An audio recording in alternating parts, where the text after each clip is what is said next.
আসসালামু আলাইকুম। হ্যালো বন্ধুগণ, মজার মজার খাবার দাবার নিয়ে হাজির হয়ে গেলাম তোমাদের সামনে। শুক্রবার হচ্ছে আমাদের গরিবের হজের দিন। ওই শুক্রবারের পুরো ডায়েরি নিয়ে হাজির হয়ে গেলাম তোমাদের সামনে। যেমন থাকছে মজার মজার খাবারের আইটেমগুলো, তার সাথে আমার মনের অনেক কথা আপনাদের সাথে শেয়ার করব।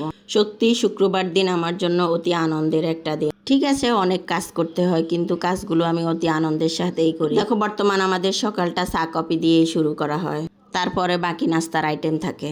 আর আগের দিনে সকালবেলা মানুষ দুমুঠো পান্তা খেয়েই সারা দিনের জন্য বেরিয়ে পড়তো মাঠে ঘাটে কাজ করার জন্য। আর এখন তো ওটা মানুষ চিনেই না। আজকে সকালবেলার নাস্তাটা আমি বেঁচে যাওয়া বাদ দিয়ে খিচুড়ি তৈরি করব। দেখো খিচুড়িটা কেমন সুন্দর হয়, দেখতে যেমন সুন্দর, খেতেও কিন্তু অনেক মজাদার। এটা একটু নরম খিচুড়ি, কারণ বাদ দিয়ে তৈরি করি তো সেজন্য।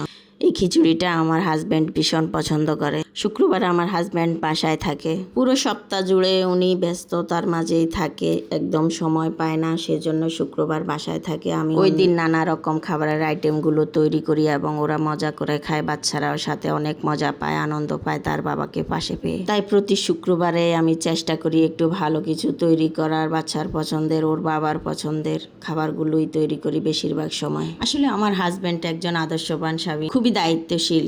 যখন যে দায়িত্ব ওনার গাড়ে পড়ে, ঠিক উনি নিজের কথা ভুলে গিয়ে যান প্রাণ দিয়ে সেই দায়িত্ব পালন করার চেষ্টা করে। উনি ওনার নিজের ফ্যামিলি, স্ত্রী, সন্তান এবং তার সাথে অফিস আদালত সব কিছু নিজের মতো করে অনেক দায়িত্বের সাথে সামলানোর চেষ্টা করে। আসলে নারীদের জীবনে যদি স্বামী ভালো না হয়, একটা মেয়ে বিয়ের পর বিভিন্ন মানসিক যন্ত্রণা সহ্য করতে হয়। মানসিক যন্ত্রণা সহ্য করতে করতে এক সময় অসুস্থ হয়ে যায়, বিভিন্ন রোগ তার শরীরে বাসা বাঁধে। স্বামীর কাছ থেকে পাওয়া গালিগালাজ, খারাপ ব্যবহার, সেগুলো সে কাউকে বলতে পারে না। সহ্য করতে করতে এক সময় নিজেও ধৈর্য হারিয়ে ফেলে। ওই সমস্যাগুলোই তার শরীর অসুস্থ হওয়ার কারণ হয়ে যায়, কিন্তু বাইরের লোক সেটা কখনোই বুঝতে পারে না, বরং অন্য মন্তব্য করে। তখন বলে এই মেয়েটা অনেক রুগী, ওর পিছনে অনেক টাকা নষ্ট হয়। কিন্তু কেন এই সমস্যা হয়, কেন রুগী হয় একটা মেয়ে, সেদিকে কেউ খেয়াল রাখে না। প্রতিটা নারীর জীবনে একজন আদর্শ স্বামী, একজন আদর্শ পুরুষের খুবই প্রয়োজন। একটা মেয়ে কোনোদিনও ভাত কাপড়ের জন্য তার সংসার ছাড়ে না। পুরুষদের অযত্ন, অবহেলা, অপমান, লাঞ্ছনা এগুলো পেতে পেতে নারী এক সময় অতিষ্ঠ হয়ে যায়। ওই সংসার, ওই পুরুষের প্রতি তার ঘৃণা জমে।